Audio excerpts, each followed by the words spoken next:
O crítico interno é, para usar a terminologia junguiana, uma subpersonalidade que existe dentro de cada pessoa. Sua principal tarefa é realizar a autocrítica. A crítica, como sabemos, pode ser construtiva ou destrutiva em termos de impacto emocional e não construtiva em termos de resultado. O que está na mente de uma pessoa foi primeiramente um diálogo entre duas pessoas diferentes, ou seja, a criança e seu ambiente imediato. Essa tese é usada ativamente como um princípio explicativo para o desenvolvimento do pensamento da fala em uma criança na psicologia russa. L. S. Vygotsky, Thinking and Speech. A consequência prática é que, no início, a mãe, ou outro adulto responsável, passou algumas mensagens para a criança e, depois, a criança cresceu e começou a dizer para si mesma o que lhe foi dito por outras pessoas ainda na infância. Quando as crianças começam a falar com os outros, à medida que se desenvolvem, elas adquirem a capacidade de aprender a falar consigo mesmas, ou seja, a pensar e raciocinar,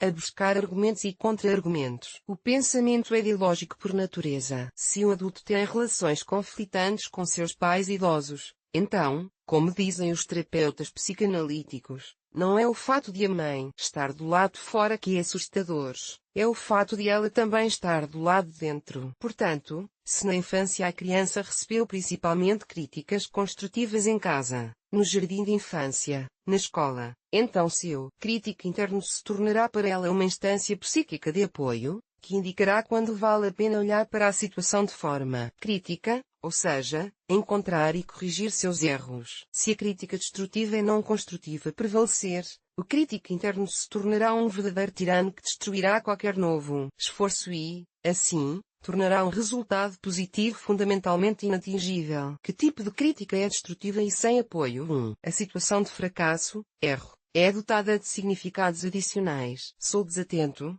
distraído, estúpido. Um fracasso. Não sou talentoso o suficiente. Eu não deveria mais fazer isso. Certamente também não terei sucesso no futuro, etc. Os princípios básicos da crítica construtiva. Se eu cometer um erro, isso significa apenas que cometi um erro e não é evidência de um traço de caráter ruim ou do meu fracasso. Eu corrigirei o erro e tentarei tirar conclusões para o futuro, de modo a não cometê-lo novamente. São apenas as ações específicas que devem ser criticadas, não a pessoa que as cometeu. Você não está se esforçando o suficiente. E como você vai lidar com tudo isso? O que equivale a como você pode se deixar levar por essa situação. Ou você ainda não encontrou uma saída. Ponto e vírgula. Olha, você nunca viajou antes. Então como vai conseguir navegar? Ponto e vírgula. Você não estuda bem, não cozinha, não trabalha, não cria um filho, não constrói um negócio, etc. Para fazer diferente, você precisa oferecer uma opção melhor. Não há como a outra pessoa se beneficiar da crítica pura e simples, e a conversa terminará em tensão emocional e insatisfação mútua. Pelo mesmo motivo, não é útil criticar a si mesmo. Os princípios básicos da crítica construtiva. Você só tem tido fracassos ultimamente. Há algo que o está incomodando? Gostaria de pensar em maneiras de resolver seu problema? Você nunca viajou antes. Leve um navegador satelital por precaução. Você quer que eu ajude? Provavelmente, muitas pessoas se reconhecerão nesse parágrafo, mas dificilmente alguém conseguirá explicar de imediato e sem ambiguidade, porque isso acontece com elas dessa forma e não de outra. Portanto, para começar, é necessário determinar o mecanismo que está por trás desse fenômeno. E aqui está a minha suposição: quase sempre uma pessoa quer o melhor para si mesma, pelo menos em um nível consciente. E na infância, seus pais desejavam o melhor para ela, daí o desejo de avaliar seus esforços com base no resultado alcançado. Uma lógica bastante razoável. Depois, há as metas. As metas também são definidas com base nos melhores motivos mentais, ou seja, são altas e não podem ser alcançadas em uma única etapa. E então há uma armadilha.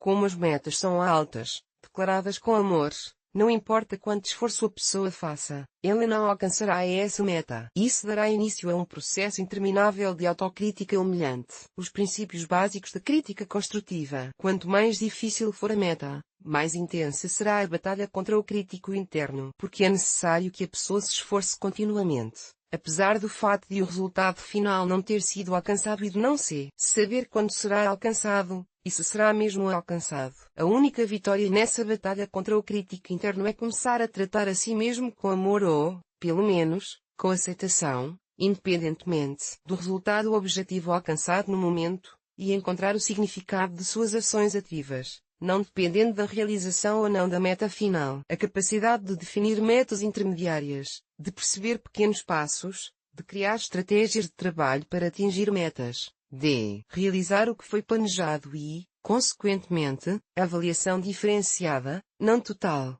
de si mesmo também é uma das maneiras bastante produtivas de lidar com o crítico interno. E isso libera uma grande quantidade de energia e recursos que, de outra forma, seriam gastos em brigas consigo mesmo, humilhação de si mesmo, subsequente picada e justificação de si mesmo, etc. A derrota é uma conexão emocional sustentada entre o sentimento de autoatividade, a criação, o senso de autoria e a autocrítica. Se essa conexão não for estabelecida, a pessoa perde rapidamente o desejo de fazer qualquer tentativa, porque em um estado de repouso, ela paradoxalmente sente maior aceitação de si mesma, porque a voz do crítico é finalmente silenciada. Dessa forma, perde-se o grande interesse em superar as dificuldades,